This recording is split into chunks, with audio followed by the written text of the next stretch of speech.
Allez, bonjour, petite présentation du radar Ranchcraft Pro Velocity de chez Athlon.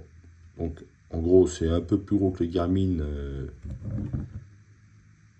mais plus fin qu'un Labradar, en poids avec le trépied qui est en métal. Enfin, en métal, il est en alliage, mais voilà, c'est pas du plastique. C'est pas mal. C'est livré avec une boîte de rangement, connecteur de charge, qui est en USB-C, une clé pour serrer la vis qui est dessous, un mode d'emploi en anglais, mais il n'y a pas besoin, c'est très simple. Une carte de garantie, voilà. Allez, pour l'allumage, bouton en haut à gauche. Alors, voilà pour les boutons. Power, retour. Option, effacement, ok. Les flèches gauche, droit, en haut, bas, et c'est tout. Donc là, vous pouvez voir deux choses. Il y a de l'espagnol et il y a du français. Le français, il s'est bien mis en français, mais il y a des petites erreurs de langue. Donc il vous rappelle qu'il faut le mettre à des distances. Bah, c'est comme les Garmin, comme les autres. Sur le côté de l'arme, dessous, mais pas... Voilà. Ça, c'est l'identique. On appuie sur OK. Donc là, vous avez le menu avance rapide. En fait, c'est une fausse traduction du français. C'est session rapide, en gros. Nouvelle session. Session précédente. Paramètres. Paramètres. Couleur des fichages, noir. Alors, il y a noir, écran noir, gris, blanc, black. Oui, bref. La luminosité, le rétroéclairage, la vitesse en plein d'unités différentes. On prend des mètres par seconde. À chaque fois que vous quittez le menu paramètres, il faut revenir au tout début. Les poids en grains livres ou en grammes joules. La langue française. En langue, vous avez 3 langues. Anglais, français, espagnol. Donc, allez, on remonte tout en haut des menus réglages.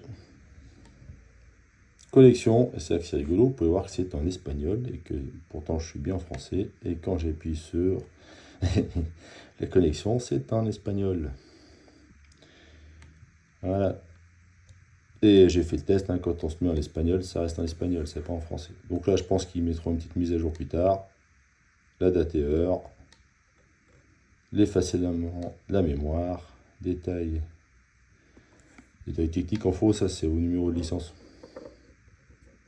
En gros, il dit que tu peux, voilà. Là, j'ai déjà fait une session, tu peux en mettre 52. Il te redonne tous les trucs, tout ce qu'il faut faire, voilà. Bref. C'est tout ce que nous avions en bas. Quand vous êtes en bas d'un menu, il faut remonter en haut aussi. On quitte.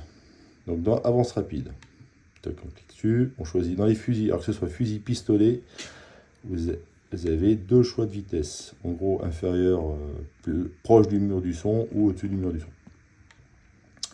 On choisit les vitesses rapides, il n'y a pas de poids de balle à rentrer, donc il n'y aura pas de power factor ni autre chose. Si on appuie sur la moyenne en haut, au milieu, on a le SD, le ES. La différence par rapport à la moyenne, l'énergie, mais qu'elle ne sera pas rentrée, le power factor, tout ça. Si j'appuie sur le key, il ne se passe rien. Si j'appuie sur les flèches, il ne se passe rien. Ouais. Retour. Donc là, il te met la session d'avant. Si je vais dans nouvelle session, pistolet, supersonique, vous rentrez le poids avec les flèches de l'autre côté, celle du milieu pour changer le truc, et OK. Même principe, on a les mêmes valeurs qui changent ici avec cette touche là, et on a tout ce qui s'affiche pareil en bas.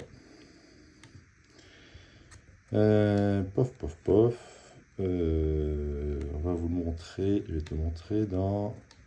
Bon, tir à l'arc, pas de vitesse qui varie, pistolet, pas de vitesse. Autre, par contre, on a toutes les plages.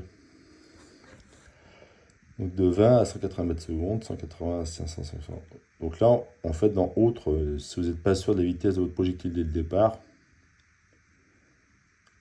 il faudrait faire un test au champ de tir. Si on met 20 180, s'il détecte, si ça passe au-dessus, quoi. qui vous dit attention vitesse trop élevée ou pas. Voilà dans ce qu'on avait. Non, c'est dans l'autre sens. Hop. On va aller dans la session précédente pour voir un peu. Donc là, j'ai fait vite fait 4 tirs de carabine à plomb. Donc vous avez la date, l'heure, tout ça, où c'est fait, dans quelle gamme c'était, pistolet à air. Vous avez votre résumé rapide, 4 coups, le SD, la moyenne. Jusque là, en fait, ça ira très bien. Hein.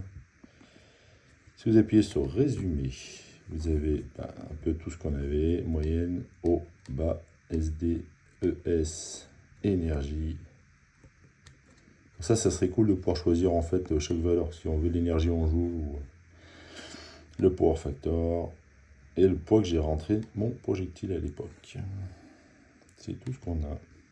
Si je vais dans fiche de tir, j'ai mon résumé coup par coup, et avec l'option du milieu, je peux choisir d'effacer ou pas. Voilà.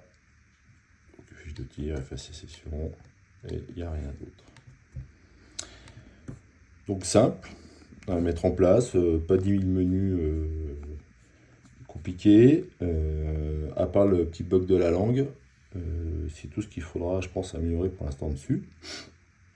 Quand on vous le laissez en charge, en fait, il vous marque toujours qu'il charge. Moi, il ne s'est pas arrêté. J'avais laissé 4 heures branché. Quand je suis arrivé, elle était déjà pleine, la batterie. Je l'ai laissé 4 heures branchée. Il m'a jamais dit qu'au bout d'un moment qu'elle arrêtait de clignoter. Qu'il charge, il charge. J'ai pas d'indicateur sur le téléphone, sur l'application. Ça ne vous donne pas un pourcentage de batterie. Il n'y a pas de retour de l'état de batterie sur le téléphone. Voilà pour la vidéo. Bien sûr, au stand de tir, on fera une vidéo avec du Magneto Speed, un autre radar Doppler, et on ira comparer tout ça.